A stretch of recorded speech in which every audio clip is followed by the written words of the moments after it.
अज़ीज़ तलबा व तालिबात, अस्सलामु अलैकुम।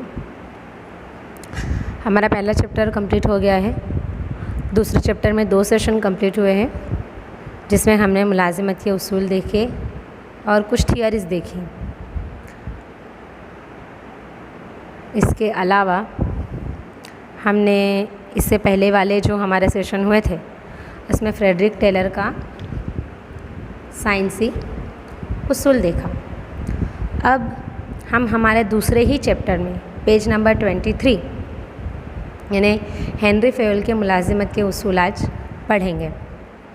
तो सबसे पहले जब आपके स्क्रीन पे देख पा रहे हो, ये हेनरी फेयोल की इमेज है, उनकी फ़ोटो है। हेनरी फेयोल कौन थे? हेनरी फेयोल एक फ्रेंच इंजीनियर थे और एक बिजनेसमैन थे।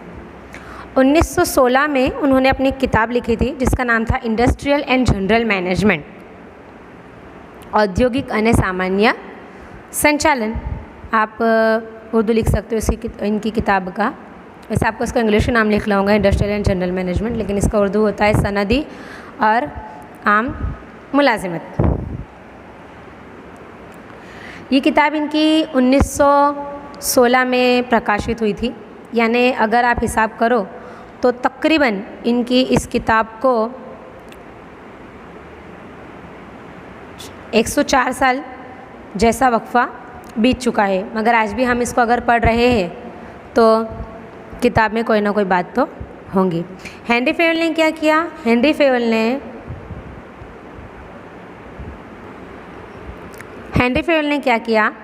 फेयोल ने जो उनकी मुलाजिमत के उसूल थे उसको सबसे पहले 6 भाग में तकसीम कर दिया। वो 6 भाग उन्होंने कौन कौन से किए? सबसे पहले उन्होंने टेक्निकल प्रवृत्तियों, इसका उर्दू लिख लेंगे तकनीकी सरगर्मियाँ, जिसमें उन्होंने कारखाना, मशीन्स, इन सारी बातों से रिलेटेड अपने ख्यालात रखे।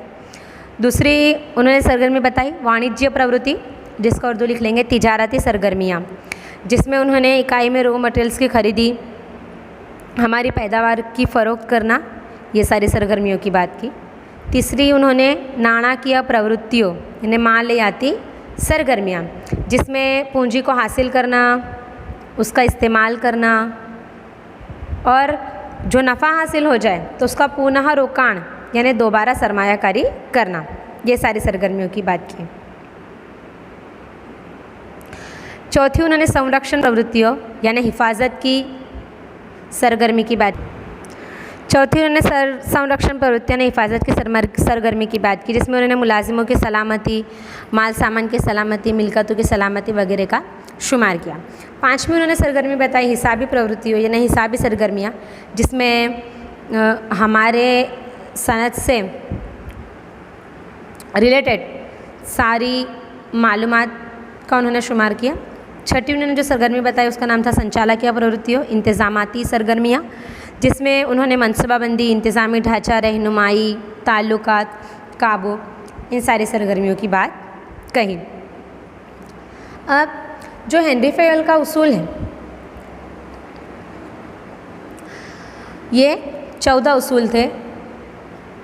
हेनरी फेयोल ने अपने इन 14 उसूलों में अपने तजुर्बे का निचोड़ रखा है, क्योंकि हम इससे पहले जब हमने मुलाजिमत के उसूलों का ढांचा देखा उसमें हम ये बात पढ़ चुके थे कि ये हमारे जो एक्सपर्ट्स हैं, हमारे जो उल्मा हैं, उनके तजुर्बों का निचोड़ है। तो ये हेनरी फेयोल के तजुर्बों का ही निचोड़ है ये 14 हमारे उसूल, जिसमें उन्होंने सबसे पहला उसूल बताया श्रम विभाजन सिद्धांत।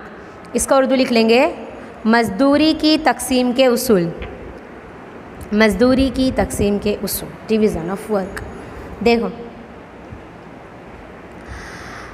हेनरी फेयोल क्या कह रहा है कि मुलाजिमत में, मैनेजमेंट में जो हमारे कामदार है, जो हमारे लेबर है, हमको इनके काम करने की कुव्वत बढ़े, इस चीज़ पर ध्यान देना है। और इनके काम करने की कुव्वत कब बढ़ेगी? जब हम इनमें जो खासियत है, जो स्पेशलिटी है, वो खोजकर उससे रिलेटेड इनको काम दें, और हम उनकी उस स्पेशलिटी को, उस खासियत को कब ढूंढ पाएंगे? जब जो काम है उसको हम 2 हिस्सों में तकसीम कर दें। तो 2 हिस्से इन्होंने कौन कौन से बताए? एक इन्होंने बताया संचालकों की कक्षाएं, यानी एक काम जो मैनेजरों को करना है, और दूसरा इन्होंने बताया कारखाना कक्षाएं कि जो कारखाने को करना है, कारखाना में से कारखाने में करने वाले लोगों को करना है, लेबर्स को करना है, कामदार को करना है। दूसरा इन्होंने बताया सत्ता અને जवाबदारीનો सिद्धांत, इसका उर्दू लिख लेंगे ताकत और जिम्मेदारी का उसूल या हुकूमत और जिम्मेदारी का उसूल। हुकूमत और जिम्मेदारी एक ही सिक्के के 2 पहलू हैं। कैसे 2 पहलू हैं? हमें जब हम हमारे मुलाजिम को, हम जब हमारे लेबर को काम दे रहे हैं तो हमें कौन सी चीज़ें ध्यान में रखनी चाहिए? हमें उसका ओहदा, हमें उसका इल्म, उसका तजुर्बा, उसका हुनर, इन सारी चीज़ों को ध्यान रखना चाहिए। क्यों? क्योंकि जब हम उसको काम दे रहे हैं तब हम उसे एक ताकत दे रहे हैं, एक कुव्वत दे रहे हैं और ज़िम्मेदारी दे रहे हैं। और कुव्वत और ज़िम्मेदारी दोनों ऐसी चीज़ है जो हम हर किसी को तो सौंप नहीं सकते। हम किसी ऐसे ही इंसान को देंगे या हम किसी ऐसे ही लेबर को देंगे जिस पे हमें पूरा भरोसा हो, तो हम उस पर वो भरोसा कब करेंगे? उसका ओहदा, उसका इल्म, उसका हुनर, उसका तजुर्बा, इन सारी चीज़ों का जब हम ध्यान में रखेंगे तब हम उसे हुकूमत या ज़िम्मेदारी को तकसीम कर सकेंगे। तीसरा उन्होंने अपना उसूल दिया शिस्त अंगेनो सिद्धांत।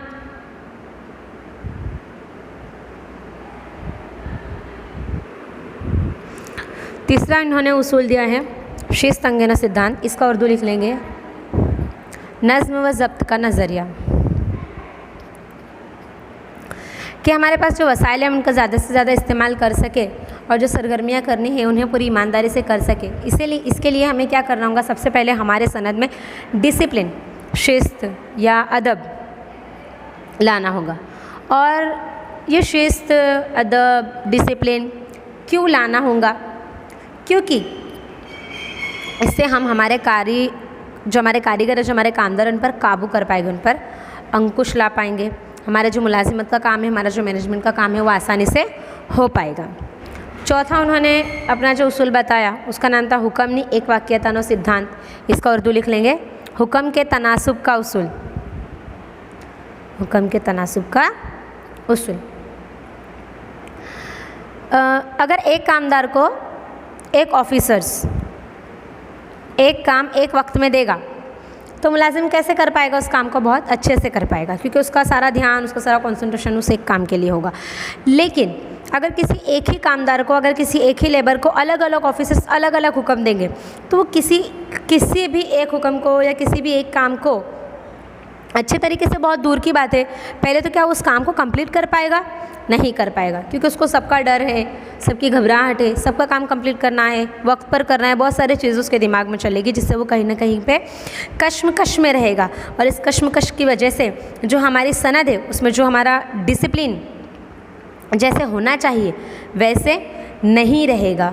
इसीलिए हेनरी फेयल ने कौन सा उसूल दिया? हुक्म के तनासुब का उसूल, कि एक वक्त में एक ही ऑफिसर काम देगा और उसका काम कंप्लीट हो जाए, फिर आप दूसरे ऑफिसर उसको काम दे सकते हो।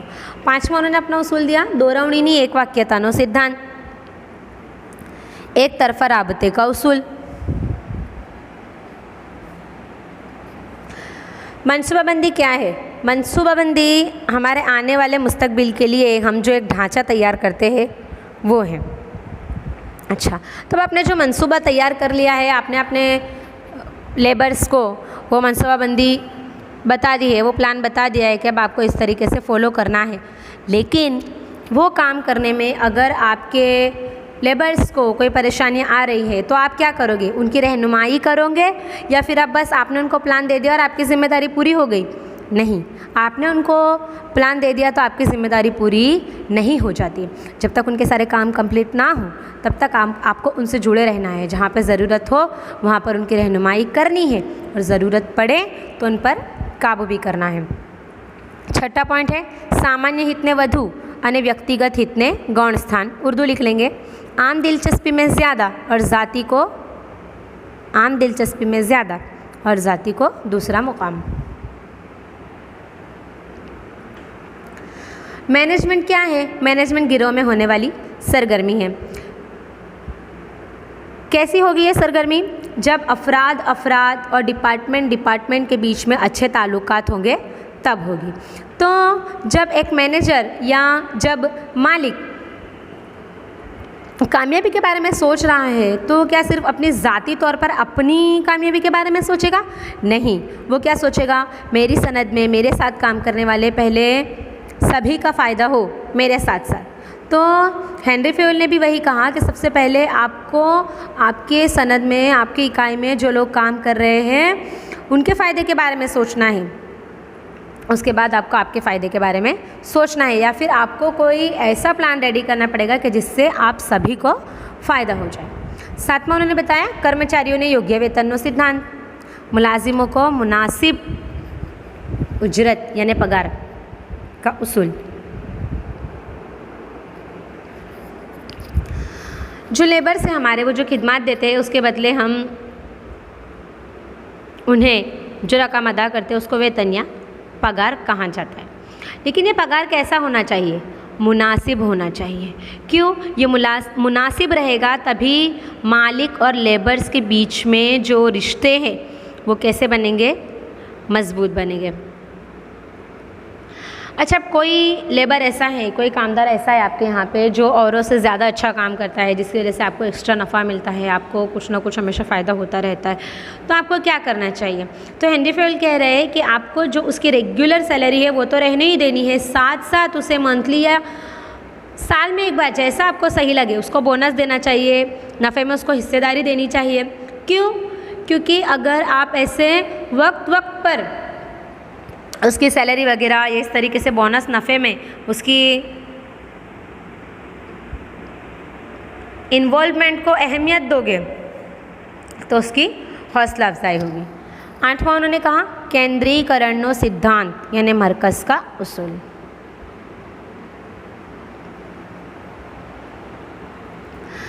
अब आपके जितने भी लेबर्स हैं उनको जब भी कोई प्रॉब्लम पेश आती है या उन्हें कभी किसी मसाइल का हल पूछना होता है तो वो किसके पास आते हैं?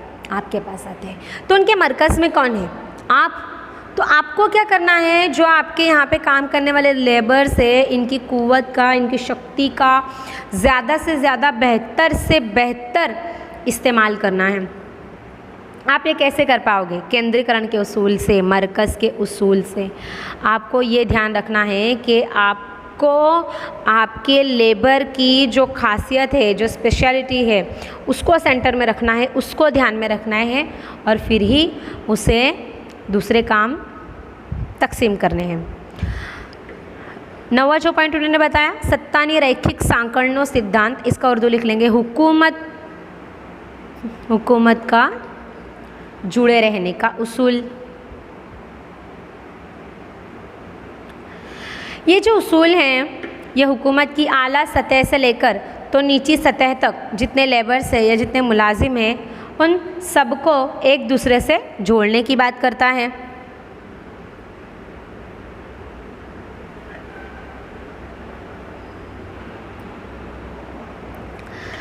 क्यों जोड़ने की बात करता है?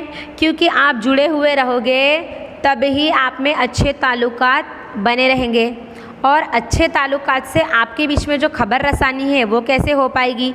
अच्छे से हो पाएगी। और जब तक सारी इन्फॉर्मेशन आप एक दूसरे से लेन देन अच्छे से कर सकोगे तो आप आपके आगे के काम भी बेटर तरीके से कर पाओगे। 10वां उन्होंने कहा व्यवस्थानो सिद्धांत, मनसूबे का उसूल या मैनेजमेंट का उसूल। अब ये जो उसूल है ये 2 चीज़ों पर तवज्जो देता है, एक माल सामान्य व्यवस्था यानी सामान का मैनेजमेंट और दूसरा सामाजिक व्यवस्था यानी समाज मैनेजमेंट। देखो, जो माल सामान है वो अपनी जगह है, लेकिन जो उसका यूज़ करने वाले लेबर्स है वो कहाँ से आ रहे हैं? समाज में से आ रहे हैं। तो इन दोनों के बीच में या इन दोनों को जोड़ने का काम कौन करता है? मैनेजर करता है। तो मैनेजर को इन दोनों चीज़ों को इस तरीके से मैनेज करना चाहिए कि जिससे हमारी कंपनी ज़्यादा से ज़्यादा कामयाबी हासिल कर सकें। 11वां उन्होंने उसूल दिया समानतानो सिद्धांत, मसावत का उसूल। जो हमारे यहाँ लेबर्स है वो हमारी मुलाजिमत का एक हिस्सा है, एक भाग है। इसके अलावा हमें एक बात ध्यान रखनी है कि वो इंसान है ना, तो उनकी अपनी कुछ भावनाएं हैं, उनकी अपनी कुछ फीलिंग्स हैं। तो जब हम उनसे हमारा काम निकलवा रहे हैं तो हमें उनकी उस फीलिंग्स को ध्यान में रखना है।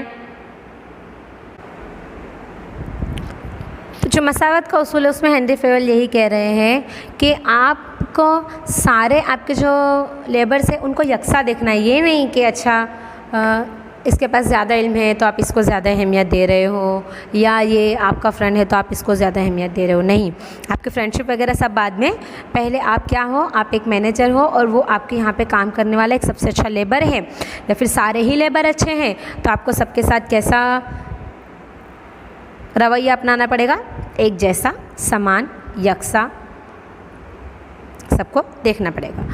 12वां उन्होंने जो उसूल बताया उसका नाम है स्थिर कर्मचारी गणना सिद्धांत। इसका उर्दू लिख लेंगे मुस्तहकीम मुलाजिम आमद का उसूल।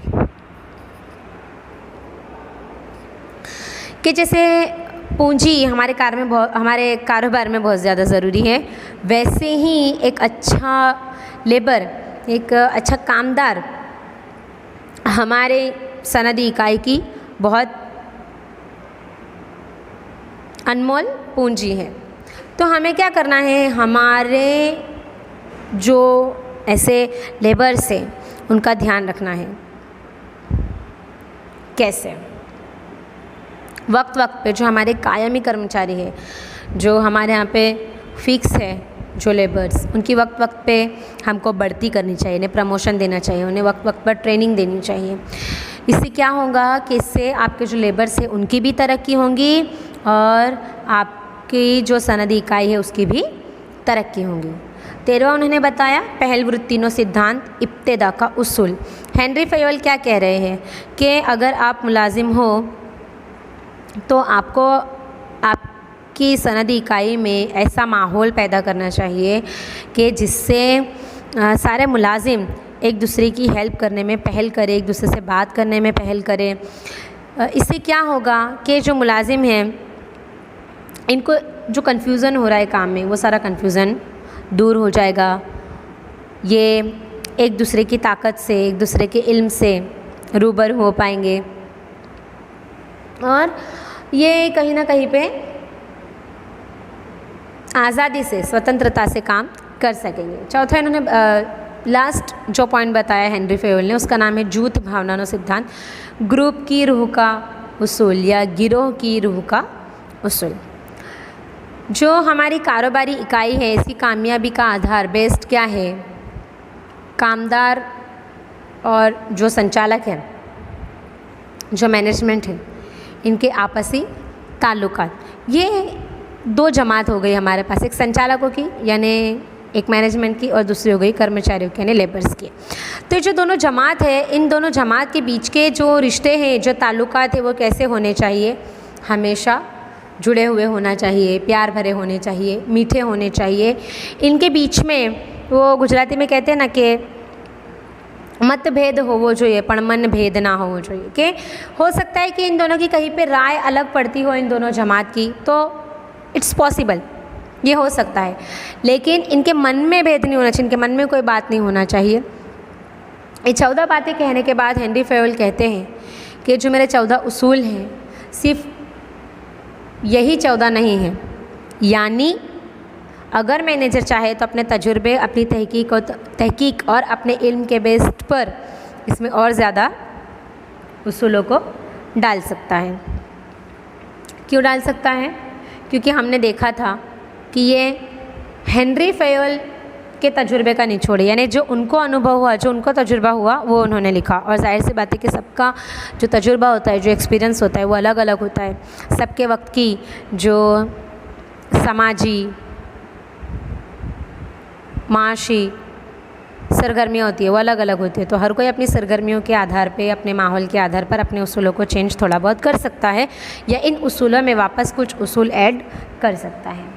अब हमारे एक लास्ट टुक नोन जो बहुत आईएमपी है और ये मेरे वन ऑफ द फेवरेट है, पीटर एफ ड्रकर।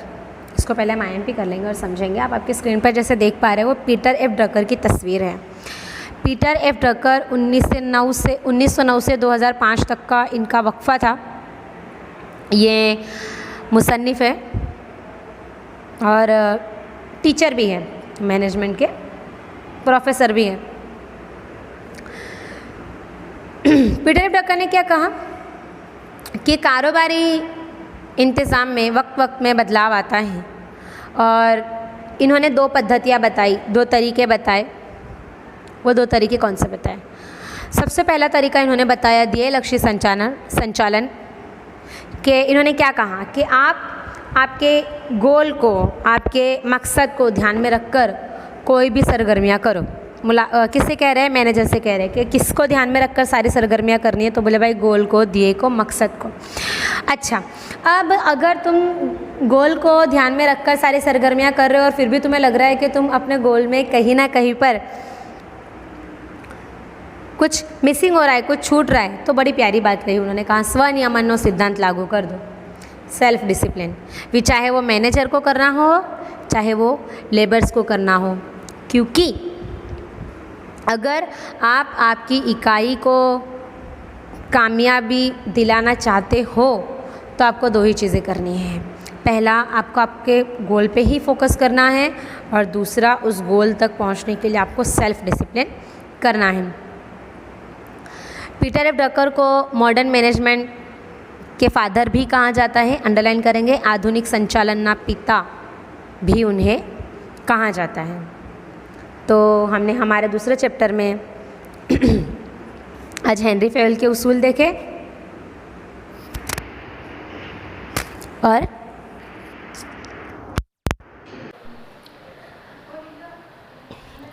तो आज हमने हेनरी फेयल और पीटर एफ ड्रकर के उसूल देखे। ध्यान रखेंगे, हेनरी फेयल वाला जो हमारा सवाल है वो हमें एग्ज़ाम्स में हमेशा लॉन्ग क्वेश्चन में आता है, 5 मार्क्स में आता है, और पीटर एफ ड्रकर का जो उसूल है वो हमें अक्सर 3 मार्क्स में आता है। यहाँ पर अल्हम्दुलिल्लाह हमारा दूसरा चैप्टर भी कंप्लीट होता है।